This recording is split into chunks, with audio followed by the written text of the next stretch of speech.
মই ধনজিত ডেকা অসমত অকল ভাৰততে ৰাজ্যতে অকল মৃত্যু ঘিৰিলি আজি আমাৰ ধনদা অৰ্থাৎ দুলাল নাথ তেখেত আজি গতি ঘটে আমি তেখেতৰ ঘৰৰ পৰা ইতিমধ্যে সকলোখিনি গম পাইছোঁ। আপোনালোকে চাই দিব ধনজিত ডক্টৰৰ ইউটিউব চেনেল ফেচবুকত চোৱাসকলে চেনেলটো ফ'ল' কৰিব আৰু শ্বেয়াৰ কৰিব।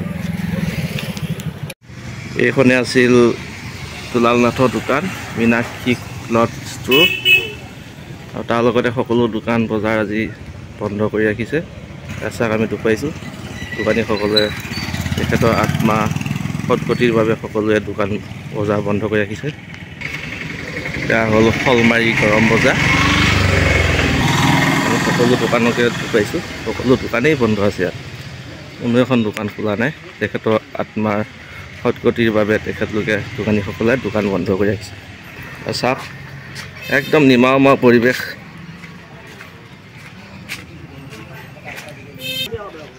এয়া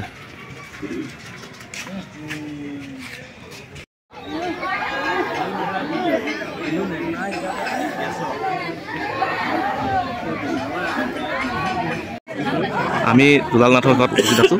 দুলাল নাথৰ আজি তেওঁ মৃত্যু হৈছে। কি মৃত্যু হৈছে আমি ইমান ভালকৈ গম নাপাওঁ।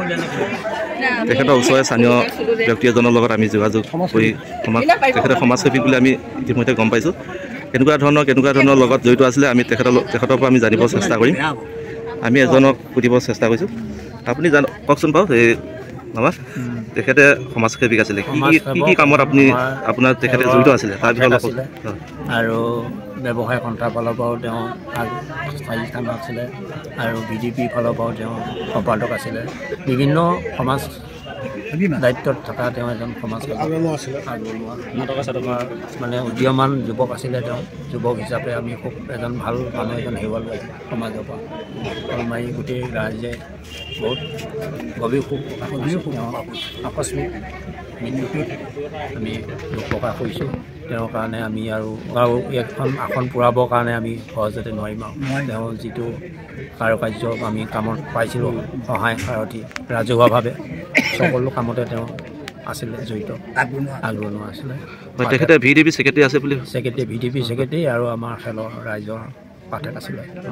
ৰাজহুৱা নাটক চাটকবিলাকো কৰিছিলে। তেওঁ নাটকতো ভাল ভাৰত কৰিছিলে আৰু আমাৰ গৰম বজাৰ সন্থাৰো তেওঁ এজন সদস্য আৰু সকলো কামতে তেওঁ ব্যৱসায় সন্থা এজন আছিল।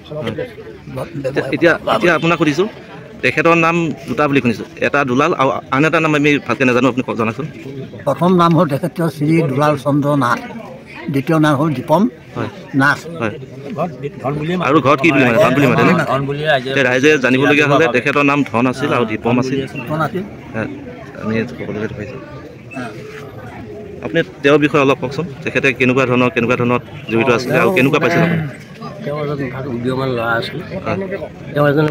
আছিল। তেওঁ মানে বেছ সকলোতে আগৰণুৱাই আহিছিলে আৰু সেই হিচাপতে গাঁৱৰ তেওঁ VDP ছেক্ৰেটাৰীটো তেওঁ কৈছিল। VDP ছেক্ৰেটাৰী হিচাপে আছিলে প্ৰায় 3 বছৰ হ'ল। এই VDP ছেক্ৰেটাৰী হ'ল আমাৰ এখন কমিটি আছিল। এই কমিটিখনৰ অৱশ্যে ময়ো মেম্বাৰে, এই কমিটিৰ মেম্বাৰ। তেওঁ যিধৰণে পৰিচালনা কৰি এই 3 বছৰ কাল লৈ গৈছিলে বেছ ধুনীয়াই আছিলে, ভাল আছিলে। তেওঁ বহুত আমাৰ VDP ক্ষেত্ৰত তেওঁ বহুতখিনি আগৰণুৱা আৰু তেওঁ বহুতখিনি কিছুমান কাম কৰিছিলোঁ। সাহসৰে তেওঁ কিছুমান কাম কৰিছিল আৰু কিবা।